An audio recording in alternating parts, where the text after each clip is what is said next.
Good morning, dreamers. I'm missing my West Coast people today. So, we talked a little bit earlier this week on running at 80 so that when something happens, you have a cushion of emotional and physical strength. And yesterday was evidence of that. It was a very busy day. It was great. It's been a really busy week at work, and I love that because the week just flies. It's a matter of getting things in at the right time and not missing any deadlines. That's always helpful to not miss deadlines. But the evening was good.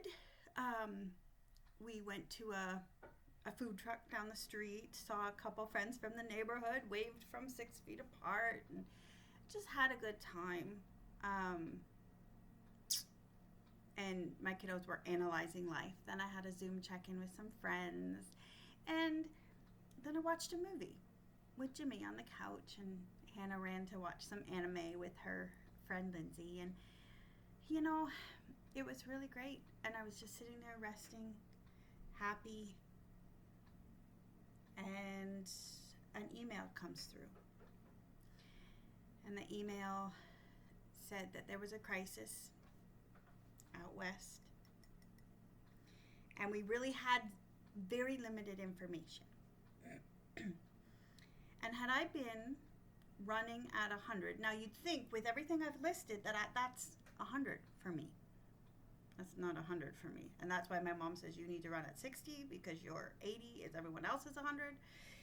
But because I had taken care of my emotional and spiritual health throughout the week, even though it was a tough week, and I had purposed to obey and listen to, my therapist does not command, does not give rules, but he gives very great questions that if I answer them honestly and then respond to them properly, I will be taking care of my physical, emotional, spiritual, my overall health. So I purposed in my heart to truly listen and to hear what my body needed. And my body needed compression socks. My body needed a cold pack on my feet. My body needed me to wear running shoes and not flip-flops. Because there was a day with flip-flops and the next day was just, I could hardly walk. And that was on me. I chose that. And they weren't even the good flip-flops, if you know what I mean. They were the bad dollar store plasticky ones. And there's nothing wrong with those at the beach or at the pool or at the gym in the showers, right? Like, there's a place for those. But going for a walk is not the place. So that's on me. But because I purposed to listen, to pay, as it says in the book, Try Softer, to pay compassionate attention to myself. When we got the email last night about this thing that we didn't know what the outcome would be and we didn't know what the problem was to begin with, we didn't even really know. We just knew my aunt was rushed to the hospital. And we didn't have any idea. And I couldn't run and sit with my uncle. I couldn't give him a hug and help him through it. I couldn't hug my cousin. There was so much I could not do. But I didn't panic. I did need to call my mom to hear her voice and to be steadied. I needed that. I was able to drop, we paused the movie, called Hannah out of anime, and we were able to just sit and give it back to Jesus and say, look, we love you. She's been created for amazing things, and you know what's going on in her body. So heal her. And I was very adamant that I want healing now, and I want healing on this side of the veil, and God knows, and I said, hey, God, this is what I want, but I'm still going to trust you even if the outcome is not what I want. But I'm going to be really clear. We're allowed to tell God what we want. He knows what we want. That doesn't mean that we're bossing him around. It means we're being vulnerable with the Creator, right? And that's not a bad thing. He's big enough to handle it. He really is.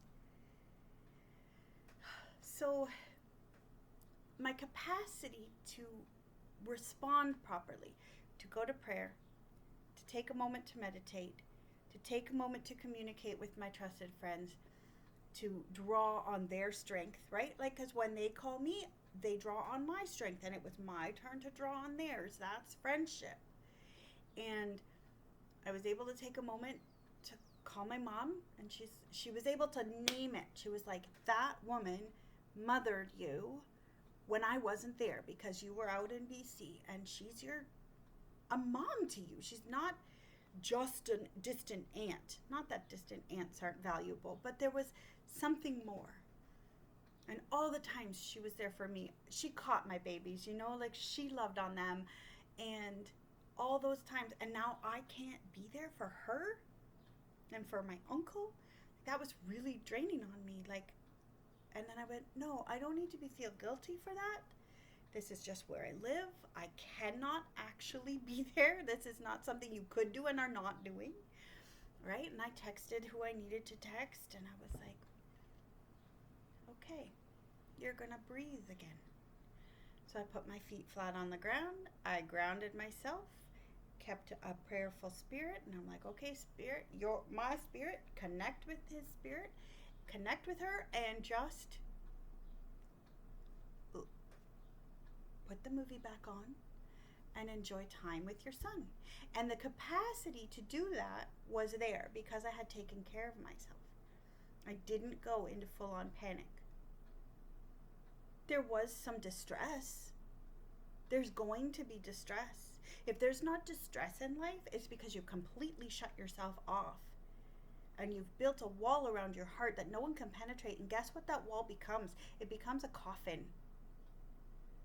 Distress and pain are the price of love. And it's so worth it. And there's moments where we're just like, God, I don't get it. I don't know what's going on. But taking care of me, running at 80 instead of at 100, meant that being out of control did not send me into panic. And that is evidence of growth, of learning to dream, of learning what it truly is to love who God created you to be and to love the others in your life.